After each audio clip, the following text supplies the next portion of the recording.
आज की जो कहानी मैं आपको सुनाने जा रहा हूँ ये सब कहानी से बिल्कुल अलग है। ये कहानी ज्ञान से परिपूर्ण है। ये कहानी बहुत ही महत्वपूर्ण है। ये कहानी है 4 युगों की। हो सके तो कहानी को पूरा सुनिएगा। इससे पहले अभी तक आपने हमारे चैनल को सब्सक्राइब नहीं किया है तो सब्सक्राइब करके बेल आइकन को प्रेस कर ले। चलिए कहानी शुरू करते हैं। एक समय की बात है, चारों युग यानी चारों भाई एक साथ बैठे हुए थे। अब आपस में चारों में बात विवाद होने लगता है। सतयुग, त्रेता, द्वापर और कलयुग चारों एक साथ बैठे हुए विवादों में उलझने लगे। सबसे पहले सतयुग कहने लगा कि अरे मूर्खो, तुम सब मुझसे छोटे हो, तुम मेरी बराबरी कैसे करने लगे। जब त्रेता युग ने ये बात सुनी तो कहने लगा कि तुम सबसे बड़े कैसे हो सकते हो, तुम सब में सबसे बड़ा तो मैं हूँ, मैं ही सर्वश्रेष्ठ हूँ, तुम मुझसे सर्वश्रेष्ठ नहीं हो सकते। तब तक द्वापर युग बोल उठा कि तुम सर्वश्रेष्ठ कैसे हो सकते हो, तुम सभी में श्रेष्ठ तो मैं हूँ, तुम्हारा श्रेष्ठ होने का तो प्रश्न ही नहीं उठता। तब तक कलयुग कहने लगा कि तुम तीनों श्रेष्ठ बन रहे हो परंतु हकीकत तो जानते ही नहीं, वास्तविकता में श्रेष्ठ तो मैं हूँ। इस तरह से चारों युग आपस में झगड़ने लगे। तब चारों युगों ने फैसला किया कि हम ऐसे आपस में फैसला नहीं कर सकते। तब जाके चारों युगों ने आपस में निर्णय किया कि हम ऐसे फैसला नहीं कर सकते। हम में से कौन बड़ा है, कौन सर्वश्रेष्ठ है, इसका फैसला तो भगवान भोलेनाथ करेंगे। चलिए वहां चलते हैं, वही आदि और अनंत है। चलिए उन्हीं के पास कैलाश पे चलते हैं, वही हमें बताएंगे कि हम में कौन बड़ा है और कौन छोटा है। इसका निर्णय स्वयं भगवान शंकर करेंगे, इसका निर्णय हम नहीं कर सकते। चारों युगों ने मिलकर योजना बनाई कि चलिए कैलाश पर चलते हैं। चारों युग कैलाश पर्वत पर चले जाते हैं। जब वह कैलाश पर्वत पर पहुंचते हैं तो द्वारपाल उन्हें रोक लेते हैं। द्वारपाल कहते हैं कि तुम चारों कौन हो और कहाँ जा रहे हो। तो चारों युग कहने लगे कि हे द्वारपालो, हम भगवान शिव से मिलना चाहते हैं और हम 4 युग हैं, उन्हें हमारी आने की सूचना दीजिए। स्वयं नंदेश्वर महाराज भगवान शिव के पास आए और भगवान शिव से कहने लगे, हे प्रभु, हे कैलाशपति, आपसे चारों युग मिलना चाहते हैं। भगवान शिव कहते हैं कि जाओ उन्हें सम्मान सहित हमारे समक्ष ले आओ। भगवान नंदेश्वर चारों युगों को लेकर पहुंच जाते हैं भगवान शिव के पास। भगवान शिव ने चारों को सम्मान सहित अपने दरबार में बैठाया। चारों युग भगवान शिव को प्रणाम करते हैं। तब भगवान शिव ने चारों युगों से कहा कि आप सभी का हमारे दरबार में, हमारे कैलाश पर स्वागत है। कहो युगो, तुम्हारे आने की क्या कारण है। तुम तो स्वयं ही कालचक्र हो, तुम तो स्वयं ही समय हो, फिर ऐसा क्या कारण है कि तुम्हें हमारे पास आना पड़ा। चारों युग कहते हैं कि हे सृष्टि के रचयिता, हे भगवान शिव, हम चारों में विवाद खड़ा हो गया है और हम उस विवाद का समाधान नहीं कर पाए, इसीलिए हम आपके पास आए हैं। अब हम आपसे निवेदन करते हैं और गुहार करते हैं कि हे भगवान, आप ही हमारा फैसला करें, आप हमारा न्याय करें और हमें बताएं कि हम चारों में सबसे बड़ा कौन है, हम चारों में सर्वश्रेष्ठ कौन है। भगवान शिव कहते हैं कि इसका फैसला तो तब होगा जब आप चारों अपना अपना फैसला हमें सुनाएंगे। तब भगवान शिव सतयुग से कहते हैं कि हे सतयुग, तुम बताओ तुम कैसे बड़े हो, तुम अपने आप को सर्वश्रेष्ठ बताने की कोशिश कर रहे हो, लेकिन हो कैसे ये मुझे बताओ। तब भगवान शिव से सतयुग कहता है कि देखिए प्रभु, मेरी आयु सबसे ज्यादा है, मैं 17 लाख वर्ष का हूँ और अन्य युग हमसे तो बहुत छोटे हैं, इसीलिए मैं इन सभी से लंबी आयु का हूँ। तब तक कलयुग बोल उठा, कहने लगा कि हे प्रभु, व्यक्ति कभी आयु से बड़ा नहीं होता, व्यक्ति तो गुणों से बड़ा होता है प्रभु, मैंने तो यही सुना है। भगवान शिव ने कलयुग के दलील को माना और सतयुग से कहा कि सतयुग, तुम इस तरह से बड़े तो नहीं हो। सतयुग कहने लगा कि हे प्रभु, मेरे युग में जो व्यक्ति हुए वो बड़े ही बलवान हुए, बड़े ही पराक्रमी हुए, वे पृथ्वी को उठा ले जाए ऐसे पराक्रमी और बलवान थे। और मेरे राज में, जब मेरा राज्य था तो उसमें भगवान श्री हरि विष्णु ने कई अवतार लिए। देखिए प्रभु, नरसिंह अवतार मेरे ही काल में हुआ, 12 अवतार मेरे ही काल में हुआ, मत्स्य अवतार मेरे ही शासन काल में हुआ। तब तक त्रेता युग बोल उठा कि नहीं प्रभु, क्या प्रभु श्री हरि विष्णु के अवतार होने से वो बड़े हो सकते हैं। तो प्रभु अवतार तो मर्यादा पुरुषोत्तम श्री राम का मेरे काल में भी हुआ था, जिन्होंने संसार को मर्यादा सिखाया। और बलवान की बात करते हो, कुंभकर्ण जैसे योद्धा, रावण जैसे योद्धा मेरे शासन काल में भी हुए। हे प्रभु, इस तरह से तो ये सतयुग बड़ा नहीं हो सकता, फिर इन सब में बड़ा तो मैं हूँ। जब ये बात द्वापर युग ने सुनी तो द्वापर युग कहने लगे कि हे प्रभु, ये दोनों बड़े बन रहे हैं परंतु ये दोनों बड़े कैसे हो सकते हैं। देखिए प्रभु, आप जानते हैं कि जब मेरा शासन काल आया तो मेरे काल में तो भगवान श्री कृष्ण जैसे अवतार पैदा हुए, जो कि 16 कला से संपूर्ण पाल ब्रह्म परमेश्वर थे, जिन्होंने विराट रूप दिखाया। ऐसा विराट रूप तो साक्षात भगवान विष्णु भी नहीं दिखा सकते। हे भगवान, योद्धाओं की बात करते हैं तो मेरे शासन काल में बड़े बड़े योद्धा कंस, जरासंध, भीष्म पितामह और 5 पांडव तो मेरे ही शासन काल में हुए थे प्रभु। स्वयं बलराम मेरे ही शासन काल में हुए थे। तो बताइए प्रभु कि मेरे शासन काल में कौन सा योद्धा इनके योद्धाओं से कम था। हे प्रभु, इन सब में बड़ा तो मैं हूँ। तब तक कलयुग बोल उठा। कलयुग कहता है कि हे प्रभु, मैं इनकी बातें मान लेता हूँ। इनके शासन काल में जो भी योद्धा हुए, जो भी अवतार हुए, उनमें बुद्धि नहीं थी, वह बिल्कुल मूर्ख थे। और जिनके शासन काल में मूर्ख प्राणी पैदा हो, क्या वो बुद्धिमान हो सकते हैं, क्या वो सर्वश्रेष्ठ हो सकते हैं।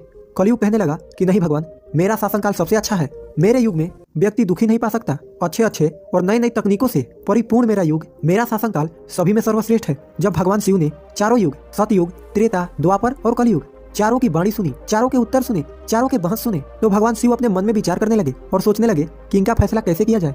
पास में ही माता पार्वती बैठी थी। माता पार्वती कहती हैं कि हे प्रभु, अगर आप ही इनका फैसला नहीं कर पाए तो फिर इनका फैसला कौन करेगा, फिर तो ये चारों भाई आपस में ही मर जाएंगे। हे महादेव, इसीलिए आप इनका फैसला कीजिए। सभी देवता मिलकर भगवान शिव से कहने लगे कि हे भोलेनाथ, आप इनका फैसला करें। नहीं तो चारों युग अगर आपस में लड़ने लगे तो फिर क्या होगा? सृष्टि के काल चक्र रुक जाएगा, समय का प्रवाह रुक जाएगा। हे भोलेनाथ, आप ही कुछ कीजिए। भगवान शिव कहते हैं कि ठीक है, मैं समस्त गणों की बात मानता हूँ, मैं इन चारों युगों का फैसला करूंगा। भगवान शिव ने चारों युगों से कहा कि चलो ठीक है, मैं तुम चारों की परीक्षा लूंगा और जो परीक्षा में सफल हुआ वही सबसे बड़ा होगा। सतयुग बोल उठा कि हे भगवान, आप जो चाहे वो परीक्षा ले लीजिए, सब में बड़ा तो मैं ही रहूंगा। कलयुग कहता है कि हे प्रभु, हम भी परीक्षा देने के लिए तैयार हैं, आप तो बस परीक्षा लीजिए। चारों युग परीक्षा देने के लिए तैयार हो जाते हैं। भगवान शिव ने एक 100 टन वजन का एक परसा लिया, लोहे का परसा, और कैलाश पर्वत के नीचे एक तलहटी में रख दिया और उस परसा के पास में ही एक चावल का ढेर लगा दिया। भगवान शिव चारों युगों को बुलाया और कहा कि तुम चारों ये देख रहे हो, तुम्हारा परीक्षा अभी हो जाएगा। भगवान शिव सतयुग से कहते हैं कि सतयुग, मेरे 500 गण यहाँ बैठे हैं और इस परसा में रखे हुए चावल को बनाना है। इन चावलों को तुम्हारे युग का व्यक्ति ही बनाएगा और मेरे यहाँ जितने गण हैं वो सब भोजन करेंगे। भगवान शिव कहते हैं कि हे सतयुग, तुम तुम्हारे युग का व्यक्ति बनाओ और उसे भोजन बनाने के लिए भेज दो, और हम सभी लोग यहाँ खड़े होकर देख रहे हैं। जब भगवान शिव की बात सतयुग ने सुनी तो एक बहुत बड़ा बलवान योद्धा सतयुग ने बनाया और कह दिया कि जाओ बेटे, इस परसे में चावल बनाओ और बना करके भगवान शिव के इन सभी गणों को भोजन कराओ। अपने महाराज का आदेश सुनकर के सतयुग का आदमी चलता है, वहां आकर के देखता है कि उस परसे का भार 100 टन से ऊपर है, हजारों मन से ऊपर का परसा है। वह तो सतयुग का व्यक्ति था, वो बड़ा ही बलवान था। उसने एक बहुत बड़ी भट्ठी खोदी। भट्ठी खोदने के बाद पेड़ों को तोड़ करके लाया और उसमें अग्नि जलाई। अग्नि जलाने के बाद परसे को एक हाथ से उठाया और उठा करके भट्ठी पे रख दिया और चावल उठाया और परसे में डाल दिया, पानी डाल दिया और चावल बना डाला। जब बहुत विशाल परसे में चावल बन गए तो उस व्यक्ति ने, जो सतयुग का था, समस्त गणों को बैठाया, पतल दिया और चावलों से भोजन करा दिया। उसने अपना कार्य पूरा करके अपना मालिक सतयुग के पास आया और कहने लगा कि हे प्रभु, मैं जा रहा हूँ, अब मेरा काम हो गया है। भगवान शिव और अन्य लोग देख रहे थे। भगवान शिव त्रेता युग से कहते हैं कि हे त्रेता, अब तुम अपने युग के व्यक्ति को भेजो और ये परसा जो रखा हुआ है इसे मैं अपने माया से हटा देता हूँ और दूसरा इसी के समान परसा बना देता हूँ। अब तुम अपने युग के व्यक्ति से इस चावल को बनवाओ और मेरे 500 गणों को भोजन करवाओ। तो त्रेता युग ने कहा कि ठीक है प्रभु, जैसी आपकी आज्ञा। तो त्रेता युग ने भी अपना एक महान योद्धा कुंभकर्ण जैसा बलवान प्रकट किया और उसको आदेश दिया कि जो तलहटी में नीचे हजारों टन का परसा रखा हुआ है, इसमें हजारों मन पास में जो चावल रखा है उसे बनाना है, पकाना है, और जब चावल पक करके तैयार हो जाए तो इन 500 गणों को खाना खिलाना है। त्रेता युग का व्यक्ति भी बड़ा ही बलवान था। वह चलता है, उस परसे के पास आया, पास में एक भट्ठी खोदी और उस परसा को दोनों हाथों से ताकत लगाई और उठा करके भट्ठी पे रख दिया और परसे रखने के बाद अग्नि जलाई और अग्नि जलाकर उसमें चावल डाला, पानी डाला, चावल पक करके तैयार हो गए। उस त्रेता युग के व्यक्ति ने उस परसे से निकाला और निकाल करके जितने भी भगवान शिव के गढ़ थे उन सबको खाना खिलाया और भोजन करने के बाद सभी गढ़ वापस कैलाश पर्वत पे आ गए। भगवान शिव ने फिर अपनी शक्ति से उस परसे को समाप्त कर दिया। भगवान शिव अब द्वापर युग से कहते हैं कि द्वापर, ये दोनों युग अपनी अपनी परीक्षा दे चुके हैं, अब तुम्हारी बारी है। देखिए, इतना ही बड़ा परसा उस तलहटी में तुम्हें दिखाई दे रही है और हजारों मन चावल रखे हुए हैं और तुम्हें मेरे 1500 गणों को भोजन कराना है। द्वापर युग कहने लगा कि ठीक है प्रभु, आपकी जैसी इच्छा, मैं पूरा प्रयत्न करूंगा कि मेरे युग का जो व्यक्ति है आपके सभी गणों को खाना खिला सके। द्वापर युग ने भी एक भीम जैसे अवतार वाला बड़ा ही ताकतवर बलवान व्यक्ति को बना करके खड़ा कर डाला और उससे कहा कि जाइए, देखिए इस तलहटी में एक परसा रखा हुआ है, वहां रखे परसे में उस चावल को बनाना है और बनाकर इन सभी गणों को भोजन कराना है। वह व्यक्ति अपने प्रभु से कहता है कि ठीक है प्रभु, जैसी आपकी आज्ञा। द्वापर युग का व्यक्ति चलता है, उसने देखा कि परसा तो कुछ आकार में बड़ा है, उठाने में ताकत लगानी पड़ेगी, परंतु उसने भट्ठी खोदी और लकड़ियों की व्यवस्था की और उस परसे को दोनों हाथों से उठाया और उस परसे को अपनी पूरा दम लगाकर दोनों हाथों से उठाया, क्योंकि उसे सतयुग और त्रेता युग के व्यक्ति ही उठा सकते थे, तो उसे बहुत ताकत लगानी पड़ी। पूरी ताकत लगा के उसने उस परसे को उठाया और उठा करके जैसे तैसे खींच खाच कर उसे भट्ठी पे रख दिया। नीचे अग्नि लगाई, उसमें चावल डाल दिए और जब चावल पक गए तो वही तरीका उसने भगवान शिव की सभी गणों को भोजन कराया। खाना खिलाने के बाद वह द्वापर युग का व्यक्ति अपने मालिक के पास आता है और कहता है कि प्रभु, मैंने अपना काम कर दिया। द्वापर युग ने उसकी पीठ थपथपाई और कहा, शाबाश बेटे, अब तुम जा सकते हो। अब भगवान शिव कहते हैं कि हे कलयुग, अब तुम्हारा बारी है। परसा तुम देख रहे हो, उसका वजन कम नहीं होगा, उसका वजन उतना ही रहेगा, हजारों टन। लेकिन अब तुम्हें परीक्षा देनी है। तुम मानने को तैयार नहीं थे कि तुम सबसे छोटे हो, लेकिन तुमने तो माना नहीं। तुम्हारे आदमी की आयु भी मात्र 100 वर्ष है, जबकि अन्य युगों की आयु सबसे अधिक होती है। सतयुग की आयु 1 लाख वर्ष होता है, त्रेता युग में 10,000 वर्ष होती थी और द्वापर युग में 1000 वर्ष होती थी। और हे कलयुग, तुम्हारे शासन काल में तो मात्र 100 वर्ष ही हैं और तुम्हारा आदमी भी छोटा है। जब भगवान शिव की बातें कलयुग ने सुनी तो कलयुग कहता है कि प्रभु ठीक है, मैं आपका बात मानता हूँ, लेकिन आप पहले ही मुझे इस तरीके से हताश मत कीजिए प्रभु। आप तो एक न्यायकर्ता हैं, आप तो एक जज हैं, सबको मौका दिया जाए परीक्षा के लिए। आप मुझे भी परीक्षा देने का मौका दीजिए, हम भी परीक्षा देकर देखेंगे। यदि हमसे नहीं हो पाया तब जाके हम मानेंगे। भगवान शिव कहते हैं ठीक है, तुम अपना आदमी बुला लो। फिर भगवान शिव कहते हैं कि ये परसा देख रहे हो, हजारों टन का है, वहाँ चावल रखा है, ये हजारों किलो टन का परसा है और इसमें इतने सारे चावल रखे हुए हैं, तुम्हारा व्यक्ति क्या करेगा? कलयुग कहता है कि ठीक है प्रभु, आप मेरा तमाशा तो देखिए। तीनों युग हंसने लगे। भगवान शिव भी उसकी बातों को सुनकर अचंभित थे। भगवान शिव सोच रहे थे कि क्या कलयुग का व्यक्ति इतने हजारों किलो टन का परसे को उठा पाएगा। कलयुग ने बड़ा ही बुद्धिमान व्यक्ति को पैदा किया। बड़ा ही तीव्र व्यक्ति था, बहुत ज्यादा सोचने वाला व्यक्ति था। सभी गुणों से संपन्न व्यक्ति को कलयुग ने पैदा किया और पैदा करके व्यक्ति से कहा कि बेटे, तुम्हें अपनी शक्ति दिखानी है, परीक्षा का समय है।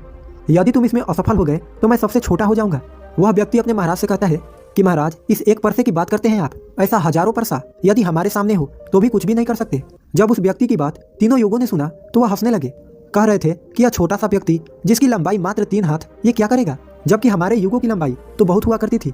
ये बात तो बिल्कुल सच है। सतयुग के लोगों की लंबाई 21 हाथ थी और त्रेता युग के व्यक्ति की लंबाई स्वयं के 14 हाथ थी और द्वापर युग के व्यक्ति की लंबाई स्वयं के 7 हाथ थी और कलयुग के व्यक्ति की लंबाई स्वयं के 3.5 हाथ होती हैं। तीनों युग बड़ी जोर जोर से हंस रहे थे। कलयुग कहता है कि आप बस देखते रहिए, मैंने अपने लड़के को भेज दिया है। कलयुग का आदेश पा करके वह कलयुग का व्यक्ति, तीव्र बुद्धि वाला व्यक्ति, उस तलहेटी में आया।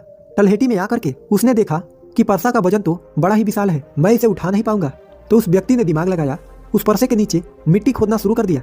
परसा तो उसने हिलाया भी नहीं और उसके नीचे भट्टी खोदकर तैयार कर दिया। लकड़ियों की व्यवस्था करने में उसे तो थोड़ा सा भी समय नहीं लगा, क्योंकि लकड़ियां वहीं रखी हुई थी। उसने उन लकड़ियों को उठा लिया और उस भट्टी में आग जला दी। परसे में चावल डाला, पानी डाला और बस कुछ ही समय में चावल पक करके तैयार हो गए। वह कलयुग का व्यक्ति कितना दिमाग वाला था, उसने कुछ भी नहीं किया। परसे के नीचे भट्टी खोद दी और उसमें आग जला दी, चावल को डाल दिया और चावल में पानी डाला और चावल पक भी गया।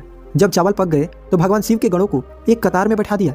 उन गणों से कहा कि आप मेरा साथ दें और इन चावलों को आपस में परोस दीजिए। भगवान शिव के 4 विशाल गण चलते हैं और उन चावलों को बल्टियों में भर भर के सभी गणों को परोस दिया। तब कलयुग कहता है कि अब आप सब भोजन कर सकते हैं।